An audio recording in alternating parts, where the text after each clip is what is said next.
Yes, yes, yes. What is up, Patreon family? Welcome to another edition of Trending Now, live on Patreon. Fu, I want it to be known that Trending Now is our second most watched Patreon podcast. What? At least in like the last week's like ratings, so to speak, it beat Boxing Banter. And of course, UK Hour, like it does get released to the public, so that's like the ratings are always skewed. But yeah, we beat Boxing Banter. So take that, Rob. Take that. Damn, gunshots. Yeah, hold on. My soundboard's all messed up. I apologize. Oh my god. Trash me. But yes, gunshots at Rob. We need that. But yes, Trending Now, our second most watched podcast last week on Patreon. So it looks like the people liked it. I liked it. Obviously today we're going to talk about some Oscars.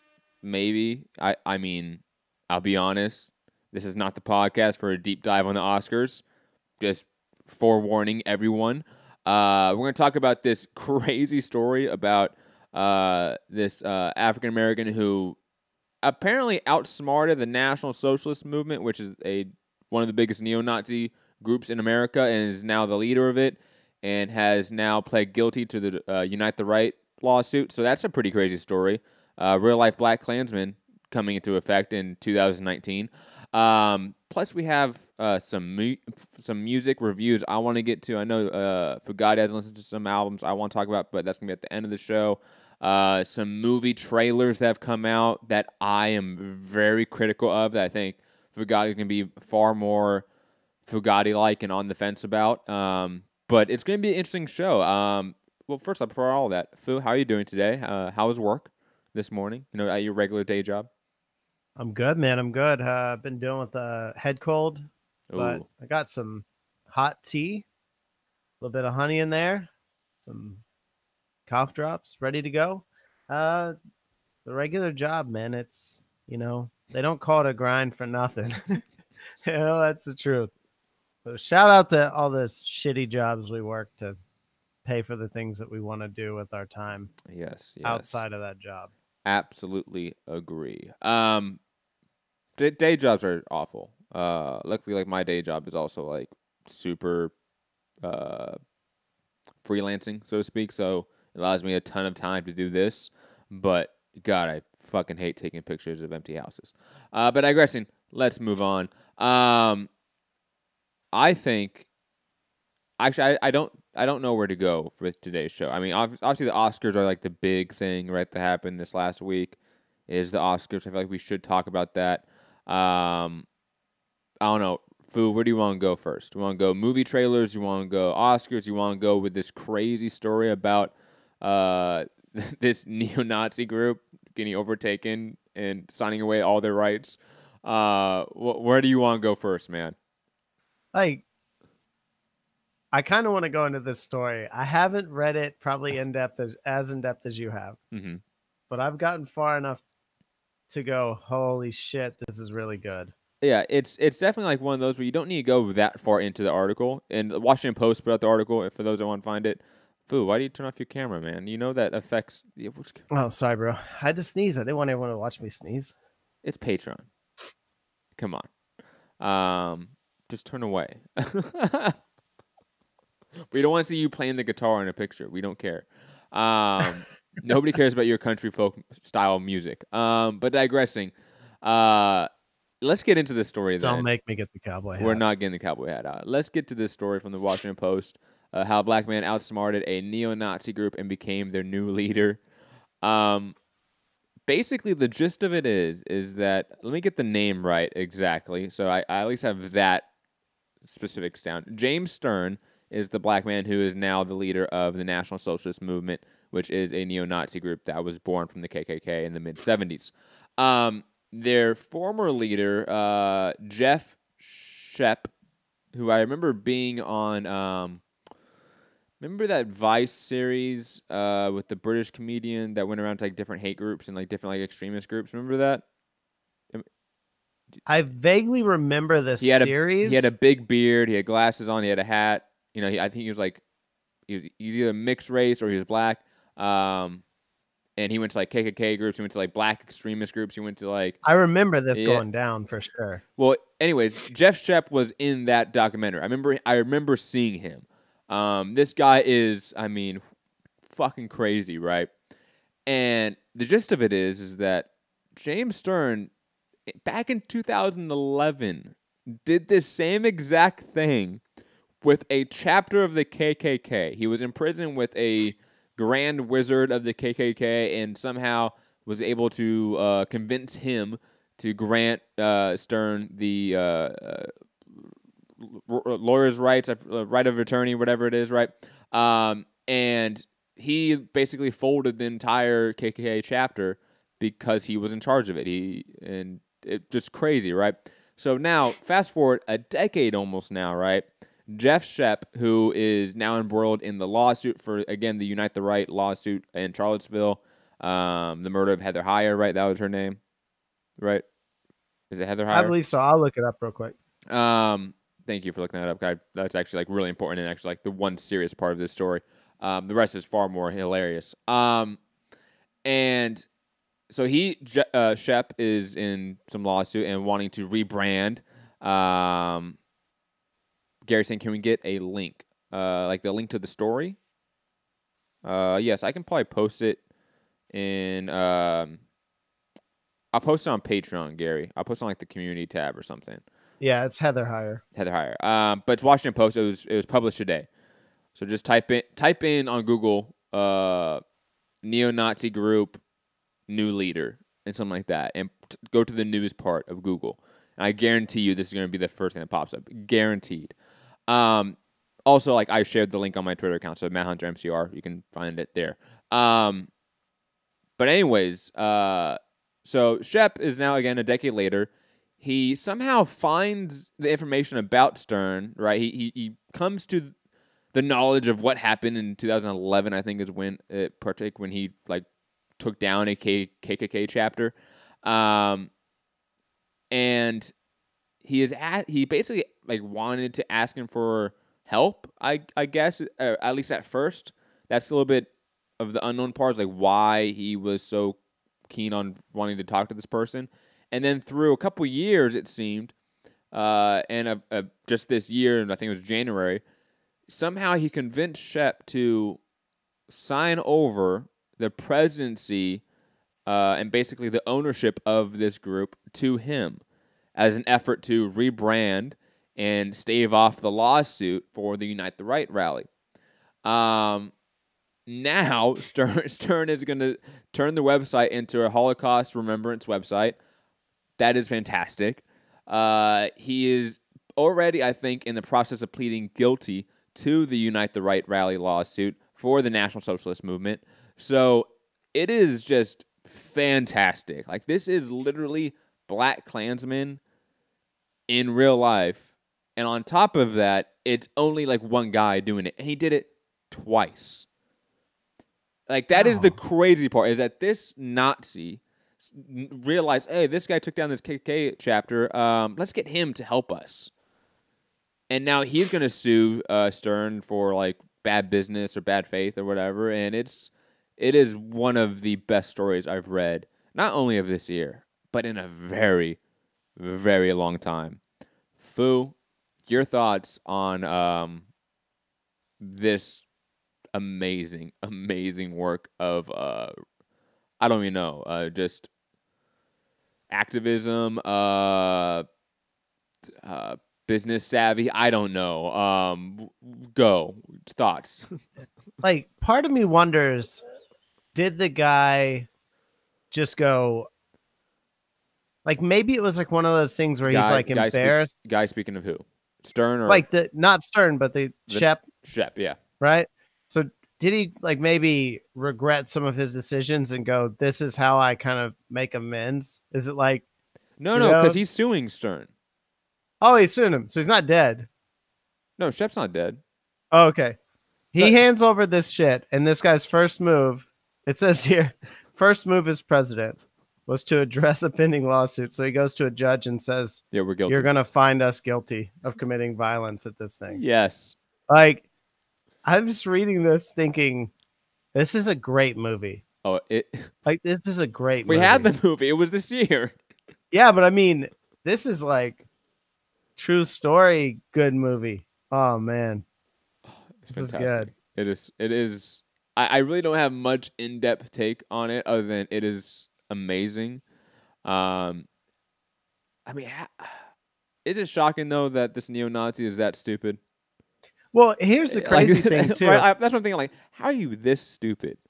So it's like talking about him making public statements on behalf of the National Socialist movement, and it's like, dude, they just gotta. It's gotta eat up so many people. Oh my god. When this guy comes out, it's just like shitting on the organization and talking about he's turning the web page into like a Holocaust Remembrance. remembrance page. And, What a G. and again, Like this guy's the best. for those that don't know, the NSM in the mid '90s. I mean, think of American History X. Like they get a lot of that inspiration from in that movie from the National Socialist movement in the mid '90s. That's when Shep took over that organization. Was in '94, I believe. They were a big, I would say, proponent, a big part of the renaissance of like skinheads, the renaissance of neo-Nazis, and the renaissance of like Holocaust deniers. Like they were the big push towards that, in my opinion. I know I was obviously like born in the mid '90s, but from what I remember and from documentaries I've seen, like from my little research I've done on it, like the NSM is directly responsible for a lot of the fucking issues we have now. So this is just like this. The clouds have parted. God has spoken to us. We are His wrath has been done. I love it, man. It's just fantastic. Fu. It's just hilarious to me. Like I could read this article all day, Multiple and times. just laugh about, but it's like first order of business, straight to the judge to plead guilty. Like what? Oh man, this is so good. I wish I was a fly on the wall for those meetings between Shep and Stern, just to see what really was said. And even then, I don't care. Like Stern could have completely deceived him. I don't give two shits. This is hilarious. Good for him. Fuck the NSM. Oh my god. But anyways, beside that story, let's get, since we Splat Klansmen, is sort of, I think is the reference, I think, for a lot of people when we hear this story, because that obviously was just released this last year. Spike Lee's first movie to get him an Oscar. Salute to Spike Lee, man. God. Legend in the game. And plus, the amount of shade he was throwing at Green Book throughout all of the press tour he was doing post and pre the Oscars, it was hilarious. I did like it. But I'll be honest, Fu. Talking about like Best Picture, this is gonna be an Oscar breakdown, people. So get your popcorn ready. It's gonna be in depth here. Out of the Best Picture nominees, I have seen two: Green Book, Black Panther, Black Klansman, Bohemian Rhapsody, The Favorite, Roma, Stars Born, Vice. I've only seen Vice and Black Panther out of that list. Fu, how many movies have you seen out of that list? Dude, Black Panther. Wait, I thought you saw Bohemian Rhapsody. I haven't yet. Oh, I want to see that. My God. Green Book is okay. So Green Book won. is one that everyone tells me to go watch. It's the one, the musician traveling around. Okay, yeah, it's supposed to be fantastic. I don't know. I mean, obviously, you run in different circles than I do. I run in more left circles than you. It's deemed the here's the quote feel good movie about racism for white people to like. Like that's commonly what I've sort of like heard it like the reference it's about. Like it's a good movie, but it's like Remember the Titans good. Yeah, but who's the guy that they kind of pin this on in circles? Like he writes Medea. Oh, Tyler Perry. Yeah, so it's like no. I haven't heard that. I've heard this is more. What's a good Well, the movie that's commonly referenced to it because it's is it Raising Dixie? No, what's the movie where it's the Driving Miss Daisy, right? Isn't that the movie where they're Oh literally yeah, yeah. literally driving around? You have a black and white character and they're talking about racism, right? Like movie is literally that. It's them in a car driving around. I've heard Mahershala Ali and Viggo Mortensen are fantastic in the movie. I've heard everything else around the movie is just all right. And plus, the writer is like a crazy, like Islamophobic, like, oh, the Muslims were cheering for 9/11 in New York City, like one of those crazy conspiracy, like Alex Jones people. So him, and he's also, I think, the son of the real life person that Viggo Mortensen plays, who is the racist guy in the story, right? It's one of those situations where it's like, is this really the right writer for it? Obviously, because he is not. He's clearly, bigoted. Two, is this really the right story to tell in this time about racism? That's again. I have not seen the movie. That's just criticism I've heard from people I really highly respect in the industry, in the movie industry, that gave their take on it. Like Mark Bernardin is somebody that I highly respect as a journalist, screenwriter in Hollywood, and he is very critical of this. And as a black journalist, I usually lean towards their opinions more when it comes to movies about racism and the treatment of black people in America. I'm just being honest. But again, I've heard it's a good movie, one that should not be given Best Picture. Obviously, this has been compared to Crash back in '05. I hated Crash. Movie was shit. So I couldn't do Crash. no. So Like if this thing is anything like that, I probably will take some time to actually see it. Sandra Bullock's character enough in Crash put me completely off of the movie. It's such a where I bad was just movie. like, I mean, great acting, but man, I just was like, I know people like that in real life, and I'm absolutely not gonna watch this. Like, yeah. yeah. Black Klansman I've heard is amazing. Bohemian Rhapsody I've heard is good. I've heard Rob said's really good. Yeah, but Rob's biased. Like, no offense, Rob. No offense, Rob. Like you're. This is Queen. You are British. Like, you grew up with Queen. Like, obviously, you're gonna have some opinion about it. I will say this. I've heard that Rami Malek, who obviously won Best Picture, is fantastic. I will probably echo that, even though I haven't seen the movie. He looked fantastic in the trailers. He looked like the best part of the movie.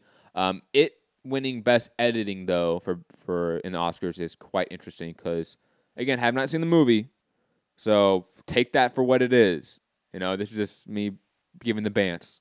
The viral tweets of like parts of the film that joke about it for editing, when it's that scene with them at lunch out on the balcony, right? And I forget the guy's name that walks in. I think it's like, I forget his name. He plays Littlefinger in Game of Thrones. I forget his name, but fantastic actor.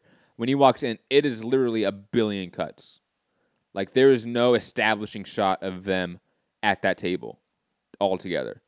Because there's so many reshots, so many, like, because of the whole Bryan Singer, him leaving situation, have you not seen this tweet? No. Oh my God, Foo. It is so good. I'll find it for you. I will find it for you. It hurts. Like, it literally hurts your eyes watching this scene.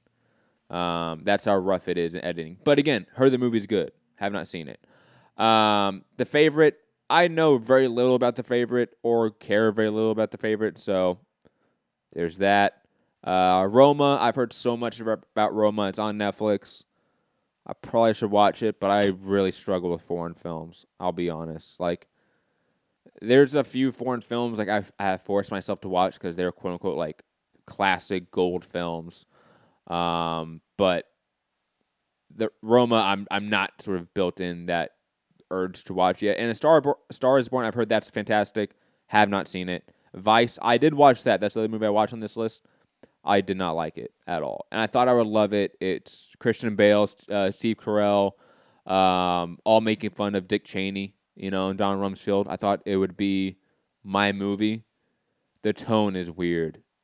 Like, it tries to be like a off-brand dark comedy, honestly.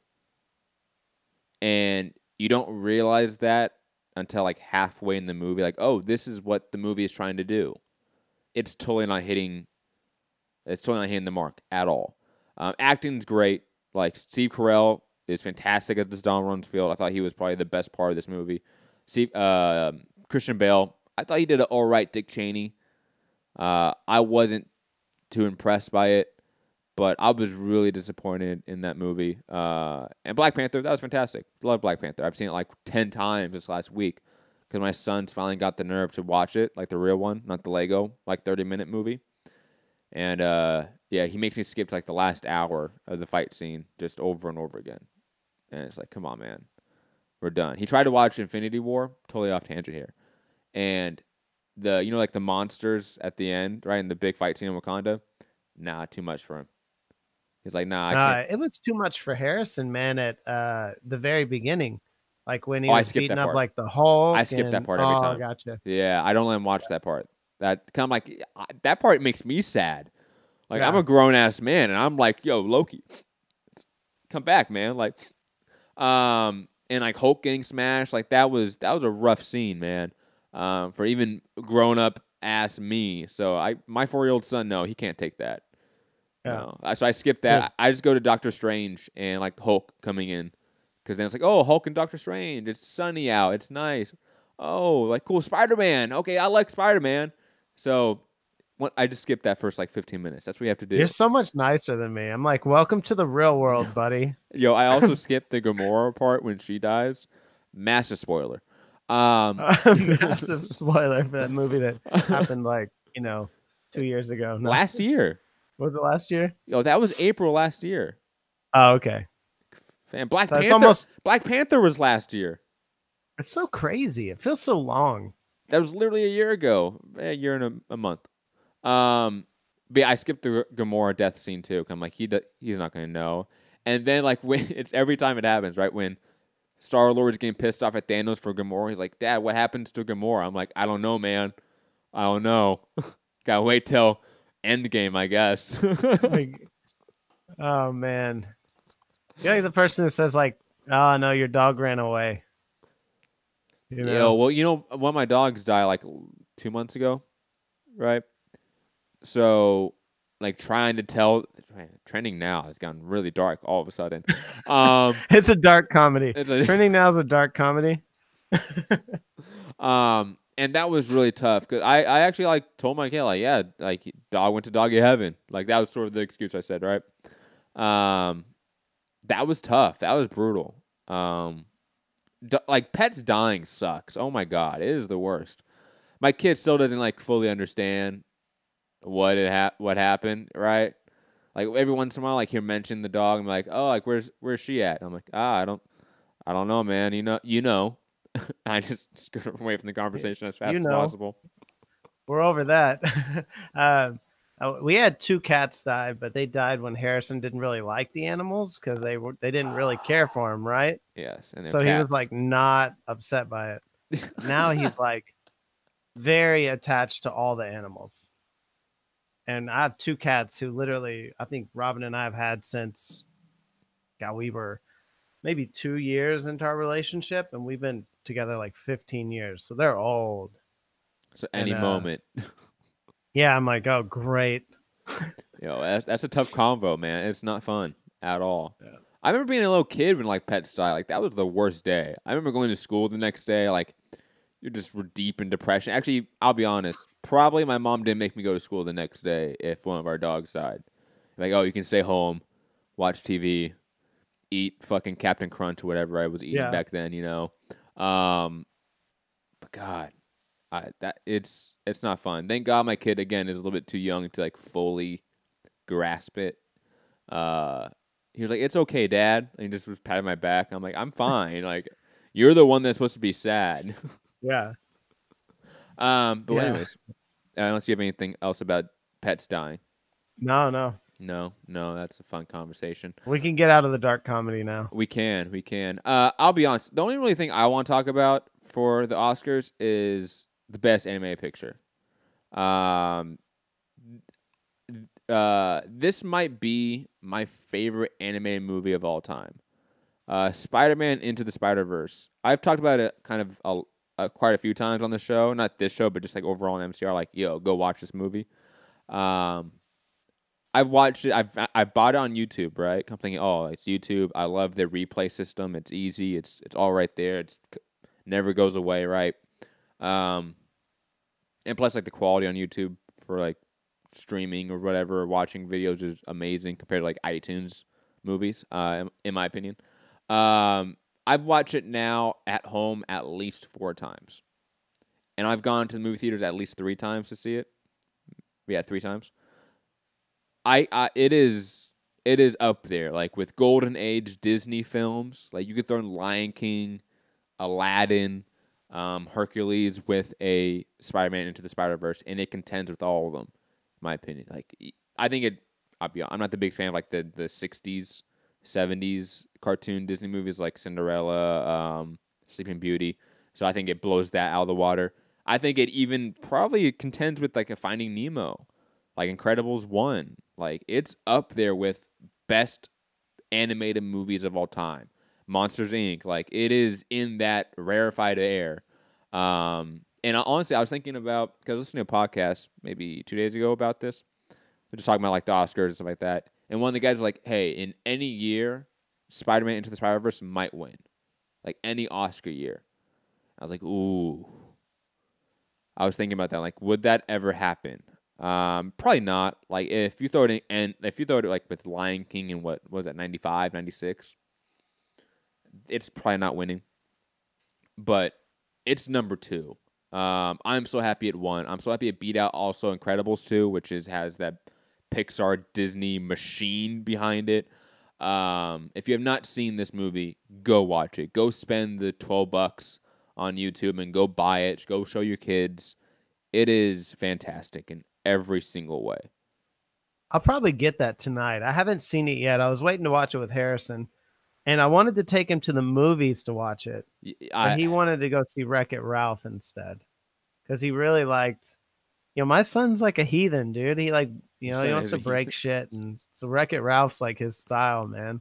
It's like the bad guy that's also the good guy, Yo, go buy this movie tonight and watch it with your kid. Actually, you can't do that tanight because we have live fight chat duties. Maybe tomorrow. Yeah. Also, by the way, quick show announcement. Probably no show tomorrow. Me and my son are going somewhere like to a dinosaur museum tomorrow, so probably no boxing banter review. That will get pushed back to Monday. And again, championship rounds will be Tuesday, UK hour Wednesday, and then back on schedule. But digressing from that little quick show announcement or housekeeping news, yeah, go get this movie, Fu. Like your kid's gonna love it, and plus you're gonna like it. Like the animation quality is so unique. I've been trying to think of what is close to it in terms of innovation, in terms of style. Remember, and this is going to be a weird deep cut. Remember that Robert Downey Jr. movie that was like right after he? Oh yeah, I know what you're talking about. With Scanner Darkly.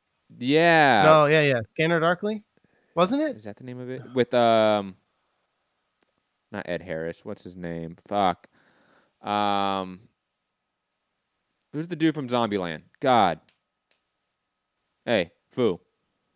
You're looking up Zombieland? Oh, you're talking about Scanner Darkly is Keanu Reeves. Yes. Not Robert Downey Jr. No. Is that what you're thinking of? No, it's not that. Okay. But that's another sort of good reference. No, I like that one. There's a Robert Downey Jr. movie with what's his name? The pothead dude from Woody Harrelson. Woody Harrelson. Thank you. White Man Can't Jump. And Woody Harrelson, Robert Downey Jr. It's right after Robert Downey Jr. came out for rehab and like all that shit, right?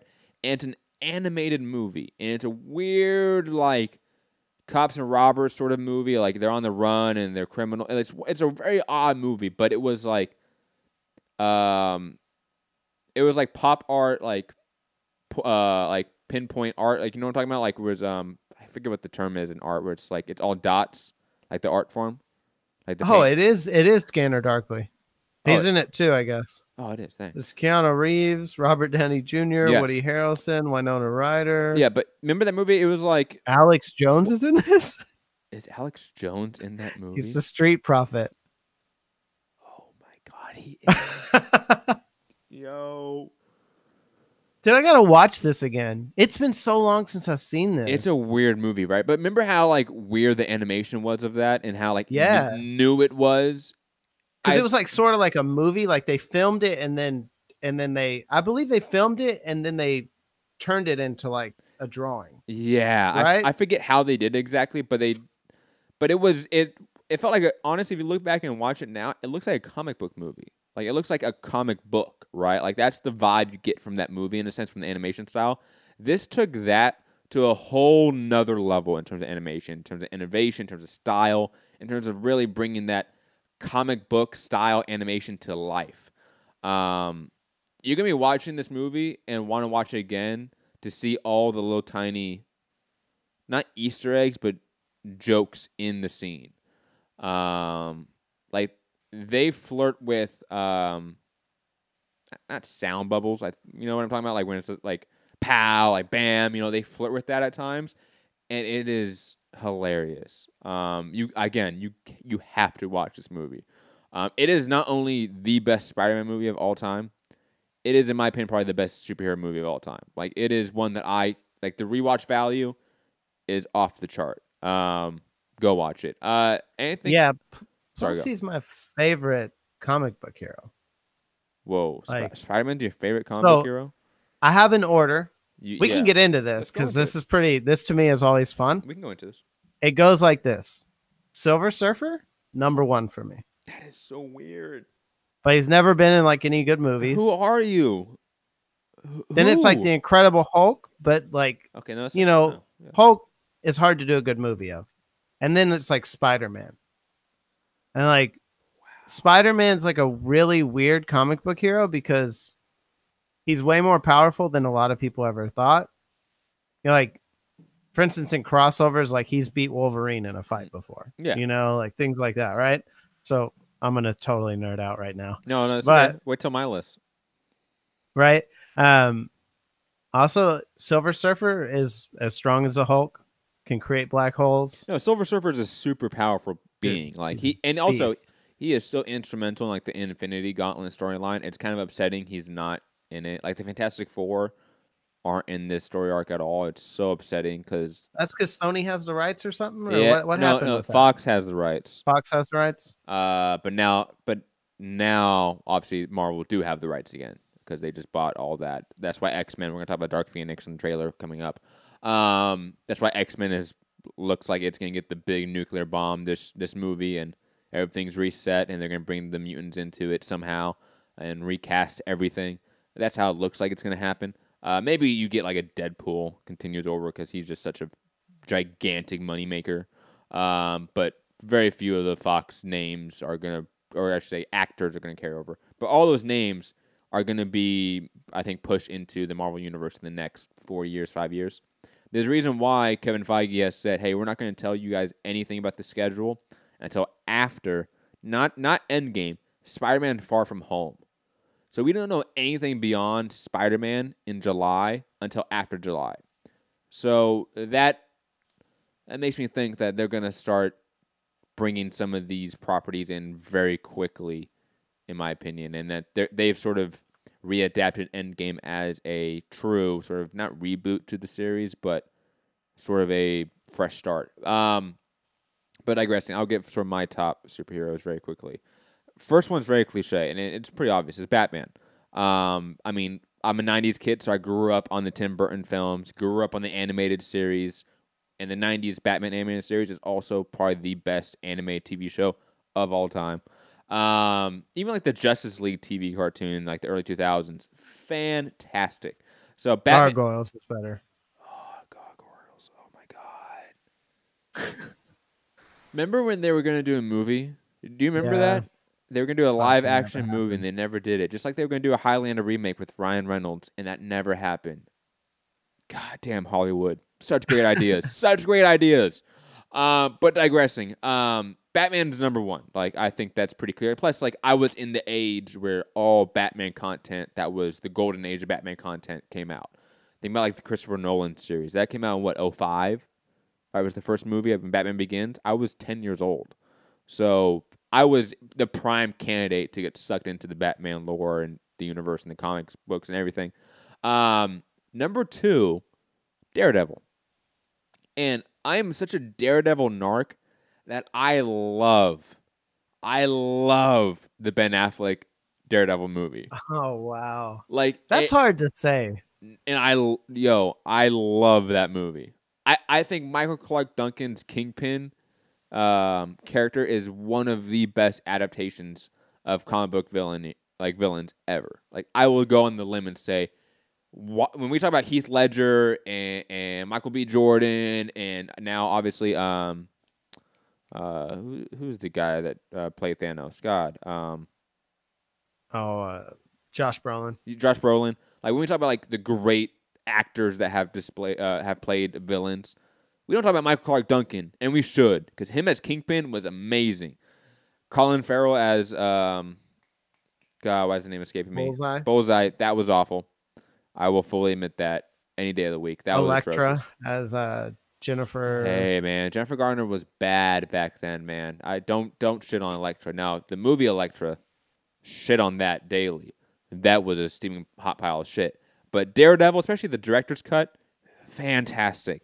But the evanescence in the background, oh my god, that was a little 8-year-old me loved that movie, and also Jon Favreau in it, who went on to like birth the Marvel universe with Kevin Feige with Iron Man 2008. Funny sort of footnote in history. That like he played what's his name? Smoggy, right? Is Smoggy is his lawyer buddy, right? Yeah.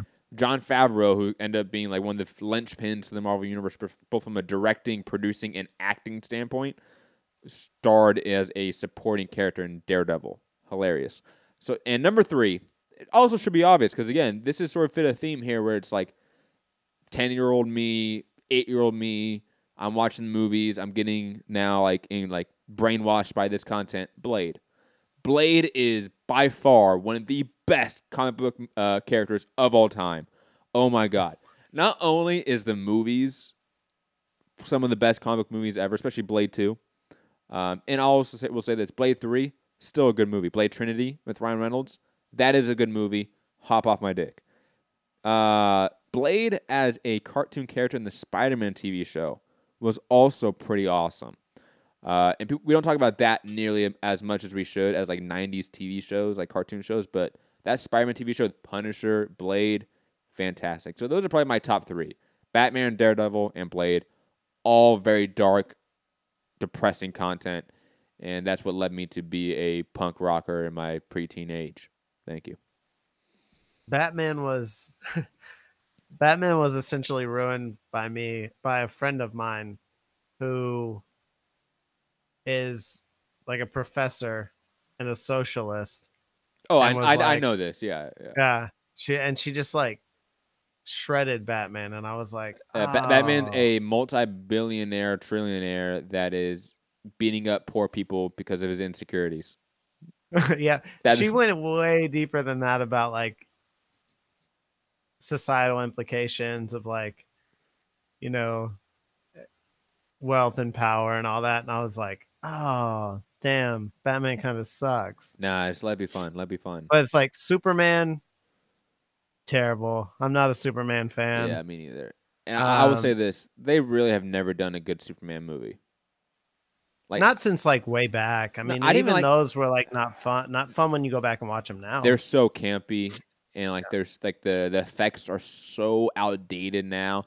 I will say this though: Gene Hackman as Lex Luthor, he still holds up, even though he had the fro in the beginning, right of the first like that. That was weird. And plus that was 70s, right? That was 1970 something, I believe. And Pryor was great. Oh, Pryor.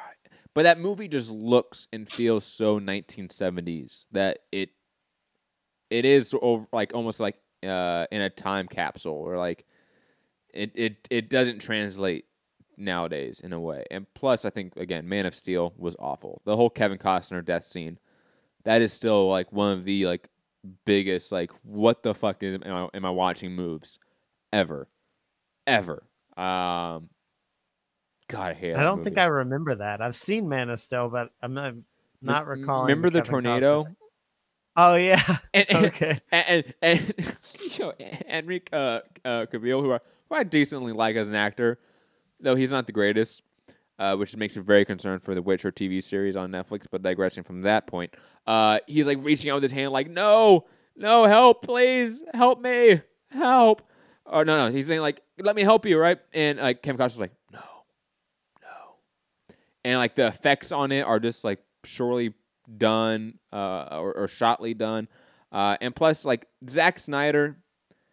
I hate Zack Snyder movies, like with a passion. Like I go back and watch 300 now, and I'm like, oh, this is just disgusting. Like I can understand why like 10-year-old me like this, but God, this movie is just not good, like at all. Yeah. So Zack Snyder ruined DC. Let's just be honest. Yeah, all of his movies are very similar. It's the same Very movie. similar, yeah. It's the same exact movie, and he can't pull it off like a way like Tarantino can. You know what I mean? Like Tarantino basically has almost the same movie every time, right? The same tone, same vibe, same sort of like dialogue, same story, story arch in a way. How it goes back and forth with different different viewpoints in the story, right? Different sort of time periods in the story. Like he sort of floats back and forth a lot. It all seems very Tarantino-like. Like you can watch a Tarantino film. Like I'll put it this way: you can show anybody that's never seen Tarantino movies, never has heard of his name. You can show them 3 different movies across the decades of his work, and they can probably tell that it's directed by the same person. You know what I mean? Yeah. But he pulls it off. I forget what we were talking about. I'll be completely honest. Like Snyder did. Snyder. Yeah, Snyder can't pull it off. It seems so self-serving in a way. Like it seems like he's like he gets off to it in a like it's weird. Like I get like he thinks he smells his own farts. You remember that South Park scene, right? Like he is definitely smelling his own farts, man. That is Zack Snyder. That's funny. So Batman, you said Batman, Daredevil, Blade, and Blade. Yep. I mean, the Daredevil TV show. That's where it was at. I still have not watched season 3. I'm still trying to catch up to everything. But Charlie Cox, man, oh my God, like it's gonna be sad when Marvel doesn't continue him. I hope they do. Like, if they go to Hulu, I'm really hoping they bring some of those people over. I hope so. I mean, I think they all did great. I think like Jessica Jones. I thought she was fantastic. I forget her name, but I thought she nailed that role. I thought she made a complete unknown character one of the most compelling Marvel character arcs I think out there. Honestly, including the cinematic universe. I thought Luke Cage did an awesome job of just displaying the tone of that comic book series, right? Like displaying the tone of that character. I thought it captured that quite well. I have not watched Iron Fist. I've only watched The Defenders, so that's the only part I know of Iron Fist. You can recast. You didn't miss anything. You can recast that part. You can definitely, yeah. Don't feel bad about that. That guy was. It's not a bad casting job, but they've done so good in everything else, right? He was such a bad actor in Defenders. Like he noticeably dropped the level of quality when it came to like inner character conversations down every time. Like if the conversation included anyone else but him, I was engrossed by like Luke Cage and Daredevil talking. I was engrossed by Luke Cage and Jessica Jones talking. Jessica Jones and Luke Cage obviously because of their sort of relationship and dynamic. But Iron Fist, yeah, missed me with that. That was awful. Yeah, it was not good, man. Not a fan. What else do we want to get to? Let me look at my list of topics. Oh, let's talk about, since we're on comic book stuff, let's talk about the Dark Phoenix trailer. The second one that dropped. And basically, big spoiler warning for anyone out there listening right now. Spoilers, so, 3, 2, 1, you're out of here. It basically gave up the entire scene and the aftermath and the effects of it of Mystique dying in this movie and Jennifer Lawrence's character getting axed by, obviously, I forget the actress's name, Sophie Turner, who plays Jean Grey, Dark Phoenix, all that. Um, on top of that, not only is that huge sort of, hey, here's just a gigantic spoiler in the trailer, and then the director coming out saying, no, it's true. Like, it's not sleight of hand. Nope, she's dead. First act, she's out of there. I think just the trailers have looked bad. It feels like exactly Last Stand again. Like, nothing feels different from that movie, which is one of the worst comic book movies of all time. Right? Terrible. Like, it is. I will go on a limb right now and say something that's a little bit controversial and hot take-ish here, Fu. X-Men Last Stand is worse than Batman and Robin with George Clooney and Arnold Schwarzenegger and who was Poison Ivy? Uma Thurman. God, Uma Thurman killed it as Poison Ivy.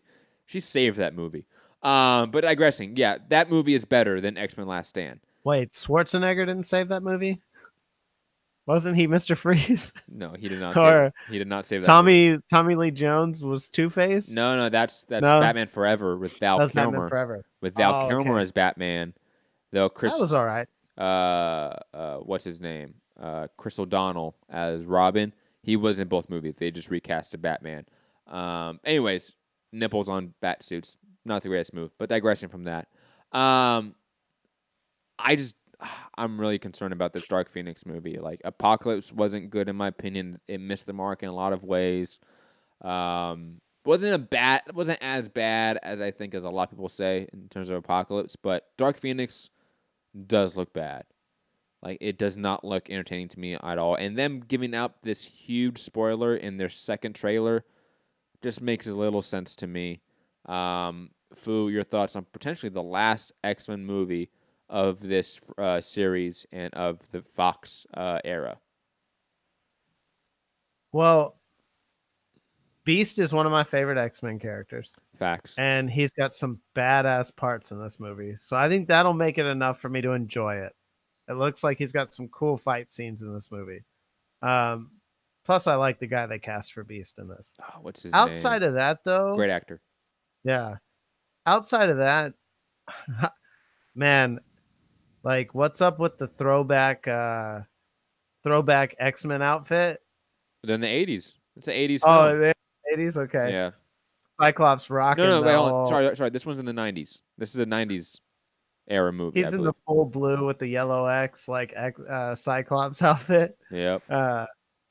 But man, these have really not been good since like First Class, I guess, right? I liked First Class. I like Days of Future Past. Like, I really liked that movie. I thought it was going to be the way for them to get the ship right. In my opinion, it was going to turn over all of the convoluted story arcs, reset the universe in a way, and then it just didn't do anything from that. You know, Apocalypse wasn't really a move in the right direction, in my opinion. Like, it just felt off. I felt like Oscar Isaac's character was limited in some way. Like, I don't know. Like, that movie just did not hit the mark for me. It wasn't bad, again, but it was not great. It wasn't what I was looking for in Apocalypse, that story arc. It's such a fantastic storyline in the comic books. I just expected it to be a little bit better on cinema. Not just in the comic books, but on the cartoons. True. That's the thing, too, is like, cartoon did this better 20 years ago. That, exactly. The people going to watch that are like, man, the cartoon nailed this whole, like, the Sentinels and Apocalypse. And then you go to that and you're like, okay, Apocalypse is not scary in this. Like, you know, it's they really don't do a good job in the X-Men movies of making, minus Magneto. Like, Magneto is scary as shit in all these movies when he's like, also Ian McKellen, everything. Ian McKellen and what's his name? Colin Fassbender. They are fantastic actors with like real menacing tones that they can tap into, so they carry that role, and they've honestly carried the movie. And on top of that, another part of this, the only part of this trailer I liked was the Magneto scene where she's crumping the helmet on top of his head. That was a good, like, that got me intrigued. Yeah, she's fucking powerful. Yeah, but I think more to your point, like the villains in the X-Men universe have notoriously been very poorly done. Not always the most in-depth characters, not the most, never really having the most gravitas, to use that word. Magneto, though, has always carried this franchise from a cinematic standpoint. Like you said, Fu, the TV show, the cartoon TV show in the 90s did this better. And hell, even like the rebooted animated TV shows in the mid 2000s, I think did a fantastic job with some of these story arcs from the comic books. The movies have just, I think, done a poor job about it. That's the one thing I really hope with this end. Like, this is a clear end to this era, to the X-Men universe. Now we're going to put them into the Marvel universe with the Avengers, and that, I think, is going to be intriguing. I don't know how they missed the mark there. Kevin Feige and everyone over there just they haven't missed yet. You know what I mean? Like, they have not put out a bad movie yet. So I think they're going to do a fantastic job of putting these characters in an established universe like the Avenger universe that we have. And that's what I hope. I hope we get a new cast. I hope that they don't recast Wolverine, though. I think they should let that character be for about 4 or 5 years, honestly. I think you cast X-Men young again. I think you cast Professor X and Magneto young again. I think you cast, again, all the X-Men young again. And I think somehow you work the Thanos snap and the fixing of that into now, hey, we have mutants in the universe. Welcome to the effects of Endgame and Infinity War. I think that's how you sort of, again, put these characters in an established universe already. But to the Dark Phoenix trailer, this just looks like it's going to be a very sad ending to, honestly, one of the longest running comic book movie franchises in existence. Like, we don't really put that in perspective, but think about how many X-Men movies have been put out there since 2000 when the first X-Men movie came out. It has basically helped push the comic book movie industry towards what we have today. Yes, they had a lot of misses on the way, but I think that helped, again, the Marvel Studios learn from their mistakes. I don't think we get a Christopher Nolan series without the X-Men series doing well in the early 2000s. X-Men, the X-Men franchise gets a lot of shit, but their effects in the industry are massive. And plus, we got Hugh Jackman for 20 years as probably the best adaptation of a comic book character in existence. So, salute to the X-Men universe. This movie still looks like shit, though. Yeah. And once you've seen Logan, and then you have to go to this, it's like, God why? Damn. Why? Logan was so good. This is terrible. Oh, God. Yeah. And where does Logan even fit in with this timeline? I'm so confused. It feels rushed too. It feels like they're just throwing this out there to be like, yeah, we're killing this. Like, here you go. We have contracts we need to fulfill. So let's just make a movie, make some money on the way. Because it's still going to make a lot of money. It will make a lot of money. Staying on trailers, Hellboy trailer. The Red Band trailer. Now that it was obviously announced it was R-rated. The reboot series with, Dennis Harper, I think is his name, from Stranger Things. He plays the sheriff in that show. I'm going to sound like such a hater again. This trailer did not do it for me. I got Suicide Squad vibe from this trailer, where it was a lot of not great special effects, a lot of huge fight scenes, set scenes that seem all over the place, both in location, timing, tone. The one thing that made me go, hey, I still gotta watch this movie is actually Harbor's seeming rendition of Hellboy. Like, he looked fantastic in this. I think the character design looked great. I think his sort of sarcastic, his leaning on the sarcastic tone of Hellboy more so than I think Ron Perlman's more of the introspective, depressed Hellboy sort of characterization. I think is I think overall might be better than Ron Perlman's adaptation from a one-to-one character analog. Even though I think Ron Perlman nailed Hellboy, and those movies are fantastic. I'm still so pissed we never got the third one with Guillermo del Toro. That is still a major upset, major thing that's upsetted me from the movie industry. But again, this trailer, the effects seem off, the tone seems off, but Hellboy looked great. Like, Hellboy sounded great. The jokes were funny from him. He sort of landed the movie for me in a way. I think he might end up being like the Harley Quinn to this movie, where it's like, hey, everything around this character is awful, but that character in that movie is fantastic. I want to see more of that. That's what I got from this trailer. And I don't want to say that because, again, I really want this series to do well. I really want this reboot to do well. The Hellboy character and franchise is one that I like a lot. It's one that I've read up a lot. It's one I've gone into the source material a lot. I just don't know if this does it for me quite yet. Again, Suicide Squad vibe, heavily. Fu, your thoughts on this trailer? I really like the third interpretation of Hellboy himself. Yes. Seems very, very good. Yes. The way he is being done, right? I didn't pay a lot of attention to everything because it was real short clips. There was nothing that was like long enough that you could see like how everything was coming together in a scene. So I'm hoping that means some of it. Who is this directed by? Ooh, I can look that up. Because it really looks like some of the bad guys look kind of like Pan's Labyrinth-ish.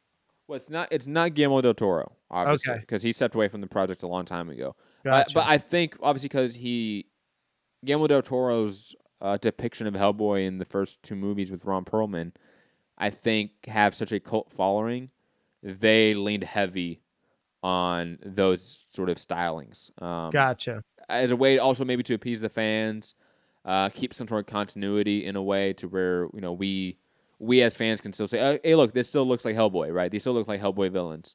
I don't know if it is. I'm looking right now. Where is it? Because for sure, if Neil you see the scene... Neil Marshall is the director. Okay. He has done some Game of Thrones episodes. He did. Remember the movie Doomsday? Oh my god.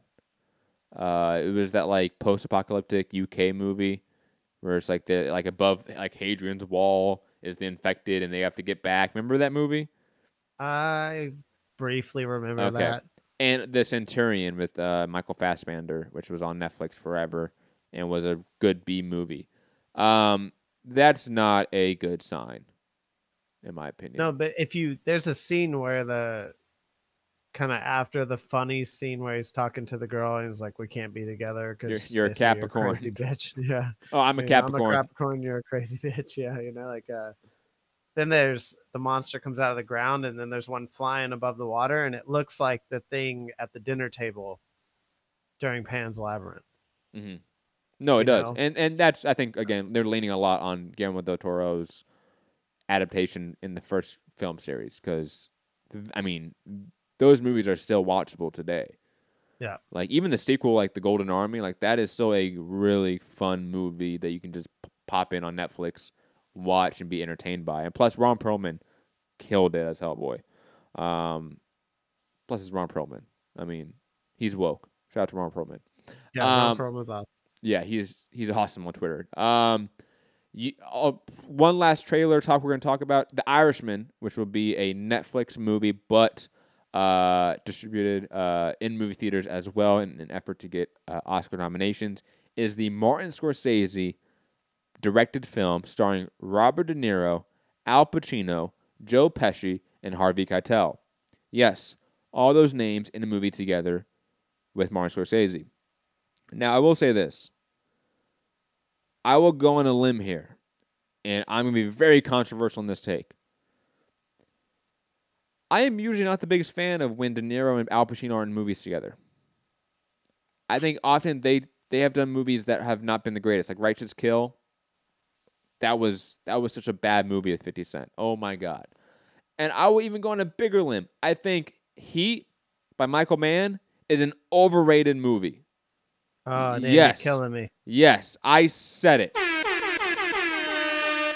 Go back and watch that movie now, man. It does not hold up. I would say this, though. Al Pacino's scenes hold up to this day. But Hell, even the diner scene. You've heard the rumors, right, about that diner scene with De Niro and Pacino, that they were actually never in the diner together.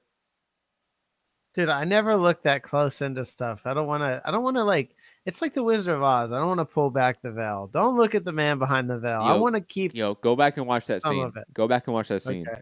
Okay, and you're gonna be like, oh my god, they were never in the scene together. They tricked us.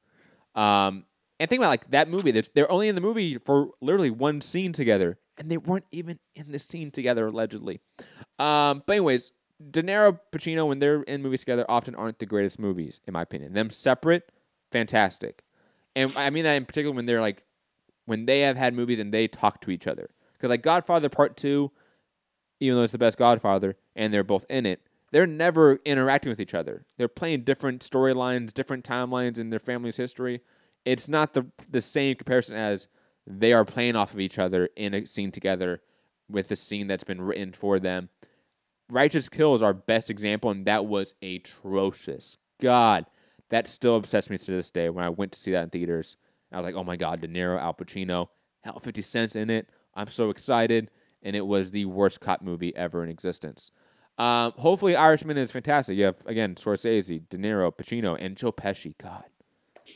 I will say this. Joe Pesci is the best actor from any of these names that are mentioned. Joe Pesci is single-handedly the best part of Casino. What else? I would say My Cousin Vinny. You know, like you go. Joe Pesci is probably Home Alone. Joe Pesci is fantastic. So to see him sort of be acting again in a big movie with these names that he is synonymous with, I am happy with. And the teaser trailer is like non-existent. Like it's just a gun shell that's tumbling and is the letter I in all these people's names, which was clever. And like them talking over a little bit of each other. I have seen some set photos. They do look very old. All these men. I'm concerned about that. Like, you know what I mean? Like, is this a vanity project in a way? Are they supposed to look old, or they look old? They look old. Like, okay. Like, Pacino especially. He looks like he's aging rather fast. De Niro has looked the same forever, but I mean, God. Again, Irishman, Scorsese, De Niro, Pacino, Pesci, Harvey Keitel, all together. It should be a classic. Hopefully it's it Scorsese. is. It should be. Like, and they've been working on this movie for like 6 years. Like, it's one of those movies that they've been working on for near a decade. So hopefully they've got it right.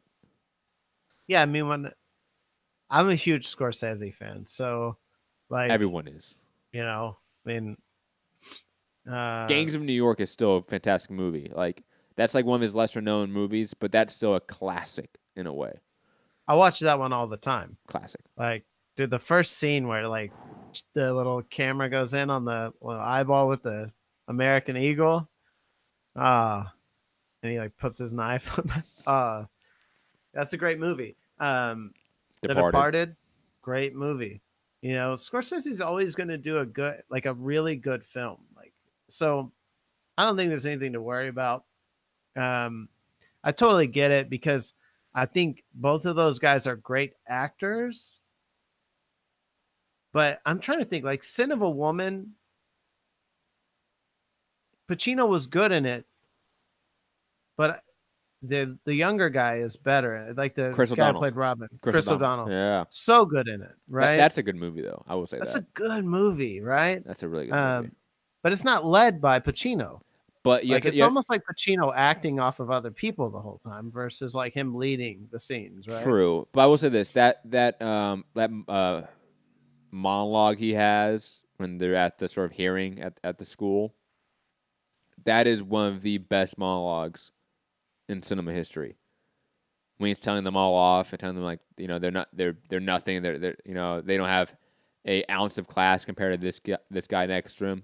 Like that scene is fantastic. But back to you, yes. Yeah, that scene's amazing. That's like iconic cinema scene when he smacks his walking stick down on the table. Yeah. That's like the same with like A Few Good Men when he's like, you can't handle the truth. There's like certain scenes that like most people know from movies. Yes. You know? Right.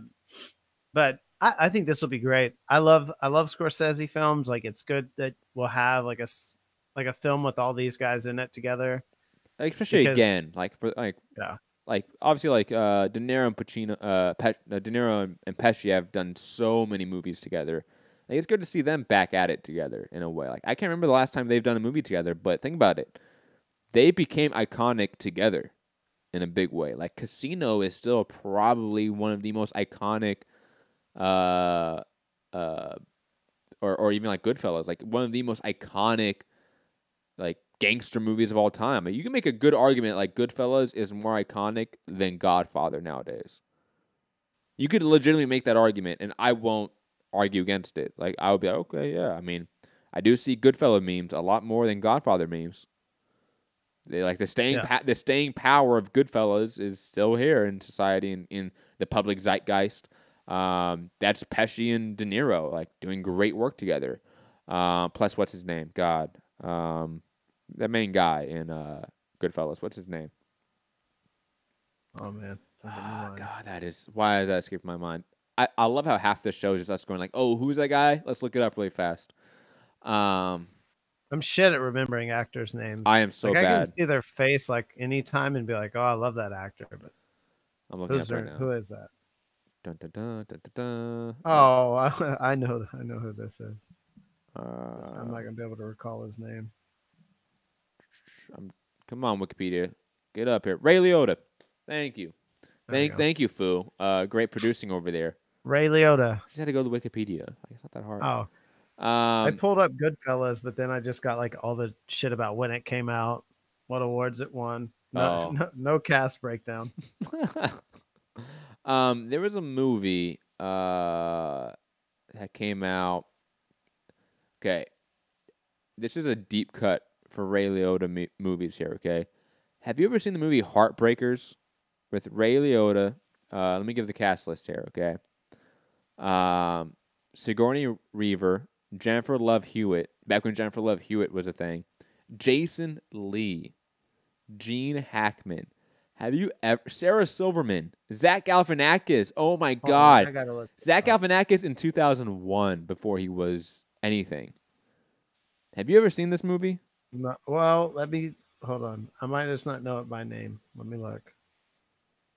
Where Gene Hackman has like this ugly ass like porn stash and he dies from like a heart attack, I have not seen and this. and Weaver and Hewitt are gold diggers. Literally that they're gold diggers trying to like get men to marry them, and then have these old Wow, men die. that's And hilarious. Ray Liotta's like the pimp, sort of. Um, there's this scene in the movie, and you gotta go see this movie. But like, it is for some reason like iconic in my mind for Ray Liotta, right? And this movie is such a like a C or B level movie, but it's so good. Um, like a rom com sort of like dirty comedy movie. There's a scene where like Ray Liotta is pretending to be like their like Weaver's brother and like Hewitt's uncle, something like that. Like they're pretending to be all related and go on Gene Hackman's boat and Jason Lee's boat, something like that. And they're out like in like I don't know, like the Caribbean, right? And Ray Liotta takes out like a 9 mil, right? Like takes out a piece and starts shooting at fish. He goes, "Oh look, fish!" and just starts blasting at these fish. It is so great. I know maybe one person out there that's listening to this show knows what I'm talking about, and they're laughing at it. So salute to that one person, if that one person exists. Probably unlikely, but go watch Heartbreakers if you want to see a very shitty movie that is hilarious because it is so shitty. Um, but God, I forgot Zach Galifianakis was in this movie. I forget what he even does in this movie. But anyways, digressing from that. Fu, we only have one more topic to go. Actually, two more topics to go. Do you have any topics you want to bring up? No, man, not really. I No. mean, There's one that you did bring up that's on this list, by the way. which one? That'll be the last topic. Will Smith is no longer going to be on Suicide Squad 2. Um, I don't think this was a shocker because he received so much hate for it, which I don't think was fair. I thought he did a good job in that movie. Um, I'm really concerned about the DC cinematic universe and its lack of connectivity. I'll be honest. Like I mean, they've done it before. I mean, like the Joel Schumacher era, like Chris O'Donnell, he was Robin in 2 movies. Guess what? It was not the same Batman in both movies. It was Val Kilmer then George Clooney. They recasted Batman in that universe, so they've done it before. So it's not like this is out of character, but they're recasting Batman.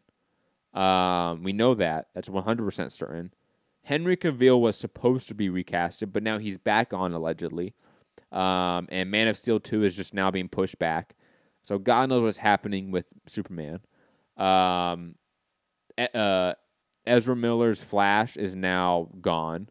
That's no longer in existence on the schedule. Green Lantern was supposed to make an appearance in Justice League. He didn't. They pushed that back. So God knows when Green Lantern gets made. I think they do have a Green Lantern core movie in development, but that means so little in the industry. Scripts aren't even made when a movie's in development. Like that's how little that means. On top of it, we now have the head of that sort of Warner Brothers DC cinematic universe coming out and saying, "Hey, look, we're stepping away from having a connective universe. We're going to have like the Joker movie with Joaquin Phoenix. We're going to have the new Birds of Prey movie with obviously the Margot Robbie, Harley Quinn. No longer the Jared Leto Joker. They're getting rid of that character. I'm really concerned. And again, Suicide Squad 2 is coming out in the next couple years with James Gunn as the director.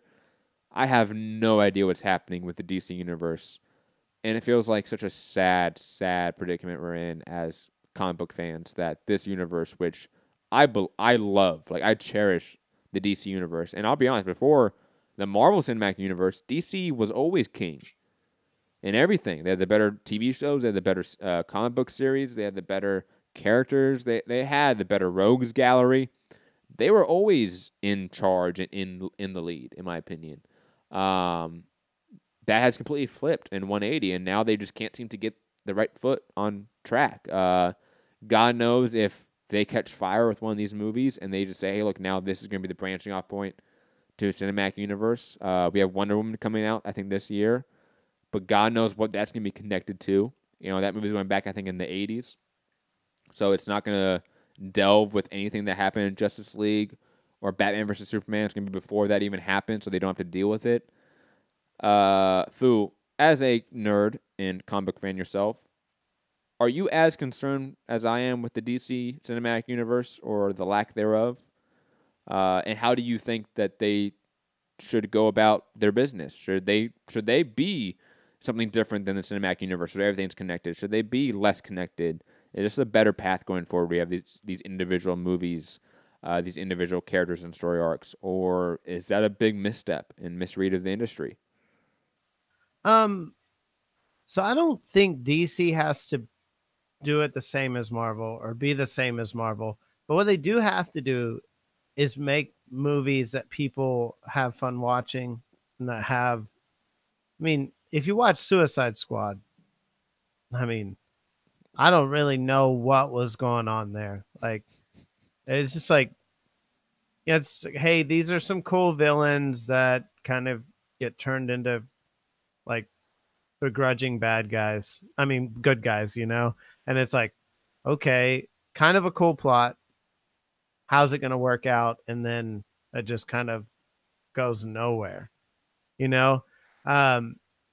I definitely saw Will Smith leaving way before, like it's a fucking train wreck. I'm out of here, Mm-hmm. But what they don't do. So here's things that I don't like that they do. Like the kid who plays Flash on the series on TV Mm-hmm. is really good. They should have introduced him in the movie universe. People already saw him as the Flash, right? Mm-hmm. And the guy who plays Arrow. By the way, they are doing that with Supergirl. Like Supergirl, the TV show, she's getting her own movie now, and she's not going to be brought into like the actual like universe. So now you're gonna have like, oh, well, now the Arrowverse is technically now part of the DC cinematic universe, and now Supergirl is in that realm.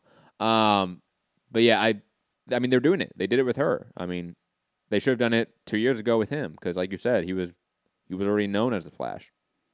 Yeah, I mean, and so like bring those characters like Green Arrow. Like everyone loves the Green Arrow series. Like that guy's great. Um, they just don't do enough of. To me, so even how Batman kind of gained some traction was Michael Keaton really became Batman, right? Like when I was a kid, like you were talking about going and seeing Dark Knight when you were 10 or whatever, right? Or it's probably the same for me when the first Keaton Batman came out.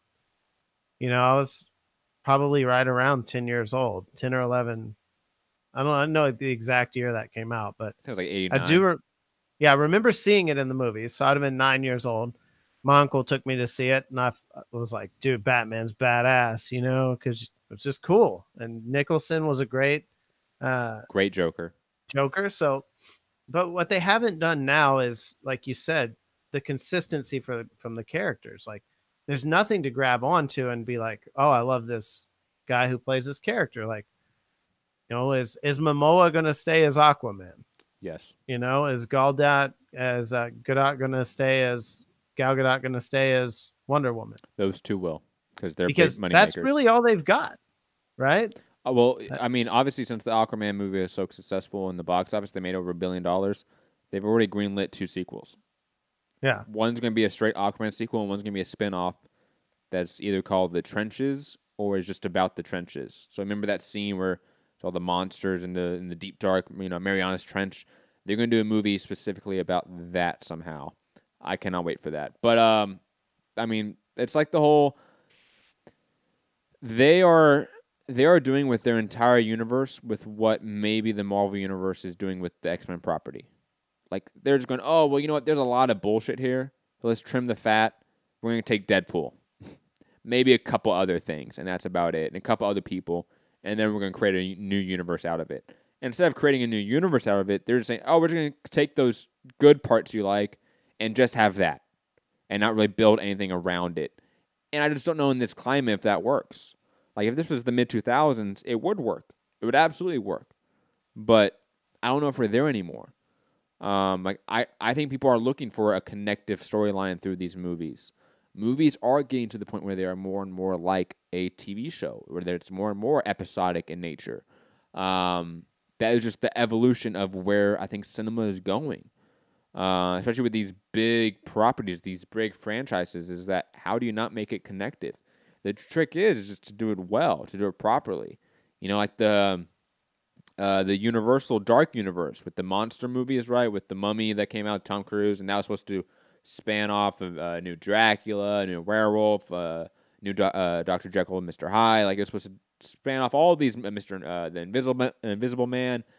And that movie just did it so poorly, and it tanked that it, shut the entire universe down. All those plans were scrapped. DC was lucky enough where they had Aquaman and Wonder Woman be successful. Harley Quinn obviously became such a zeitgeist in pop culture that they have to do another Harley Quinn movie, and they're getting rid of Jared Leto's Joker. Like, how does that make sense? Are they going to recast Joker? Is Joaquin Phoenix's Joker going to be now put in with Harley Quinn? Is it only going to happen if he's successful? Like, these are just all major concerns that I have as a fan of the source material that loves when these properties are done right.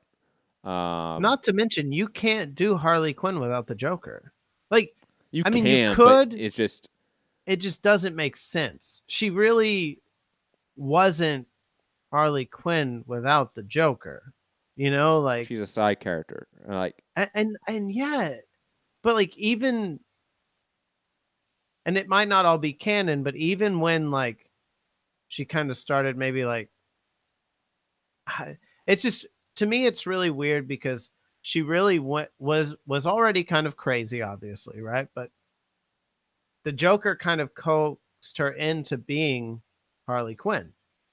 So it's like, they're going to continue that story, but then the Joker's not going to be a part of it. And I guess they're going to spin it as the Joker died in that movie, or I have no idea. he left her, so now she's mad at him. I don't know. Like, I like the IP they're tapping into. Like Birds of Prey is a fantastic like comic book line. Like it's a fantastic piece of work where it's all like the female characters of that part of the universe for the DC comic book universe. You know, I I forget exactly who they've all the characters involved with the movie. I know they're not doing Batwoman, which is very depressing. But they're doing. I mean, that should be fun. Again, at least it's an ensemble cast, so she may not be the focal point. She just may be the most notable point. You know what I mean? But again, I just don't know what's the branching off point. Is it just a one-off movie, or is there going to be a sequel? And if the sequel is Batman going to be in it? Is Robin going to be in it? Is Joker going to be in it? Like those are questions that fans want to know of the source material. and are they going to stick it out when a movie doesn't land? Right? Are they going to like? No, they're not. Look at what did we do wrong? Right? You probably shouldn't have taken the Flash and introduced him in a movie where he should have already been known by the fans. You know? Did you hear about the rumor, alleged rumor, and it comes from a good source. Kevin Smith, he was one of my all-time favorite nerds in the industry, and good director, decent director. Mallrats is still one of my favorite all-time like teen angst movies of the late '90s. Not a big fan of Clerks, even though that's his classic. But Mallrats, all day, every day. Give me that.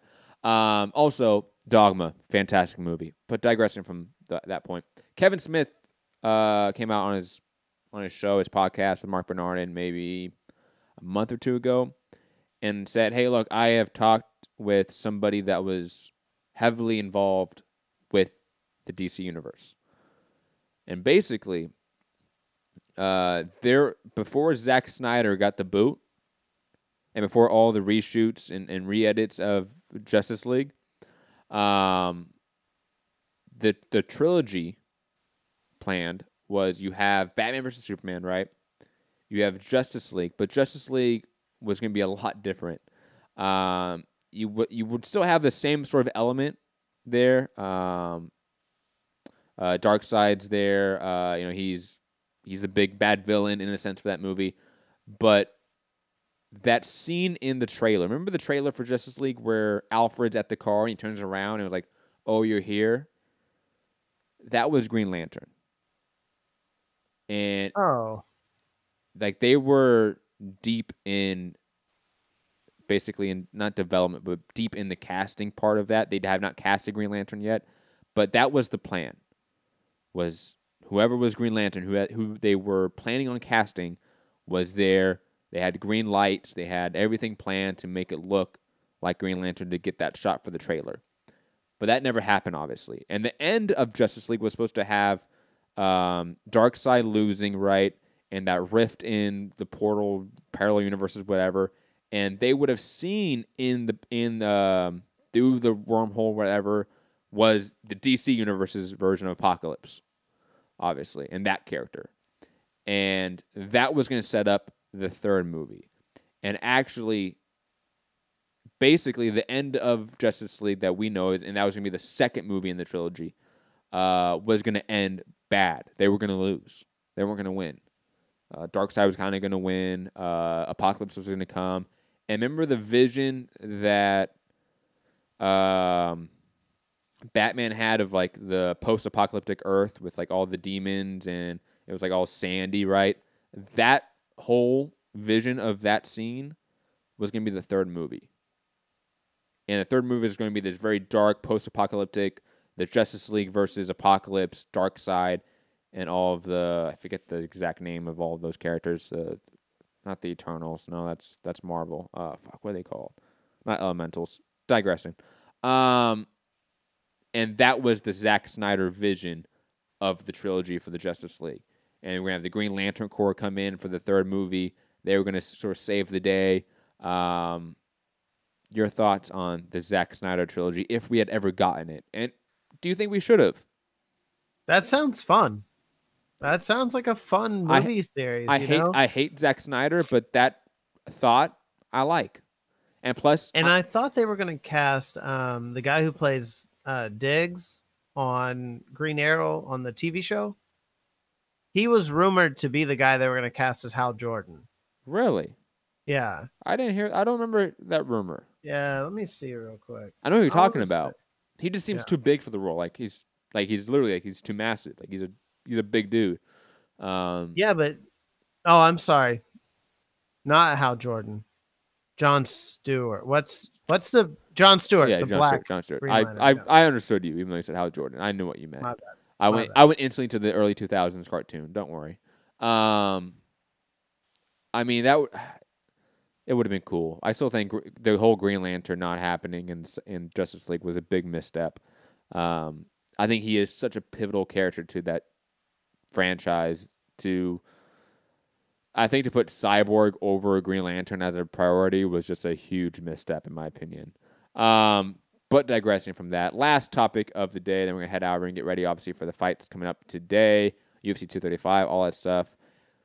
Fu, you wanted us to talk about Apex Legends and how this is, quote, the best new Battle Royale game. This game is utter dog shit. Yes, I will say it. Hot take. Got a lot of hot takes on this show, I feel like, but I hate Apex Legends. I have played it about 5 times, so don't get me wrong. I may put only an hour or 2 into the game. I hate the user interface. I hate the looting system. I hate the shooting mechanics. I hate that it's only a 3-man squad. It's a squad. It should be 4 people at least. I just, again, I really did not like the game. Shout out to Robbie and Mitty. Squads are 4 people, bro. Squads are 4 people, man. Like, it's not. You have a 3-man squad. Oh, you're 1 man down, obviously. And plus the idea, the concept of like, oh, like, don't worry, like if you go down, you can get revived and you come back, blah blah blah. And it's like, cool. Every other battle royale has modes like that, so nothing's innovative about that idea at all, at all. So it's all right. I did not enjoy it. I know people that really like it. I know people that find it all right. I'm a part of the camp of like, this is something I never want to play again. It's absolutely free. So if you want to go try it out, go try it out. Definitely implore anyone to go try out a video game. Don't let my review of video game, music, or movie, TV show, whatever it is, dissuade you from going to see it. Go check it out. Because, hell, I like a lot of garbage entertainment. Like, trust me. I like a lot of garbage video games, too. Trust me. This one just is not it for me. This garbage video game is one that I just cannot enjoy. Shout out to Call of Duty Blackout, the best battle royale right now, easily. So I'll just get that. What I was wanting is a game that we could all play and talk about live as a Patreon show or something, and just be fucking hilarious when we suck at the game. I mean, if we're gonna pick a battle royale game, I mean, Blackout's probably the one I would pick because that's what I play. Like, I play Call of Duty Blackout, but that one's not free. Like, you got to pay the $60 to buy the game. Oh yeah, that's true. Apex is free. Go get it. Okay, if you and Rob like it, I know Rob hates it. But he hates it. But if you like it, I mean, I don't mind doing some. Plus, it'd just be us playing with like Liam, and Liam would be shit talking us the whole time, and he's probably way better at it than us. Oh, he is definitely way better at it. Imagine having to like grow up around Rob from like birth. You must be so molded and born into the Bants. It's like darkness for Bane. You're just molded by it. You're born into it, you know? So, yeah, Liam's like, you guys merely adapted the Bants. I was born into it. Yes, easily. Last things let me mention, go check out the 2 Chainz album. Fantastic. Go check out the Eric Bellinger album. Fantastic. Go check out the Kiana album. Fantastic. What else? I have not listened to any other albums recently, but go check out those 3 albums. They're amazing, especially the Eric Bellinger one. It's a 2-disc R&B album. If you're a guy out there, and I know most of our patrons are men, and you have a special lady or a guy, we don't judge here. Trust me, just trust me. There are so many songs to add to that playlist, that special playlist. Okay, when you get the candles, lit, You know, get some rose petals out. Eric Bellinger should be playing. Guaranteed. Trust me on that. And plus, 2 Chainz is somehow turning into a lyricist, and that's always fun to watch. Evolution, right? It's always fun to see an evolution of an artist. But anyways, that is basically it for the show. Final thoughts, Fu. Final thoughts. Catch us tonight for the live fight chat. UFC 235. It's gonna be good. It is. Can't wait. It is. I can't wait. That's all. We're gonna make Rob get on. Yeah. All right. Have a good one, everyone. Stay safe out there, and obviously, if you enjoyed the show, leave a comment below on Patreon. Let us know you enjoy it. Let us know what you don't like about it if you don't like it. But to be honest, if you don't like it, you're probably not listening to this part of the show an hour and a half in. So you probably don't hear this. Anyways, digressing. Have a great day, and see you all later tonight. And not tomorrow, but Monday for the regular boxing, banter, and boxing show. Peace. Peace out.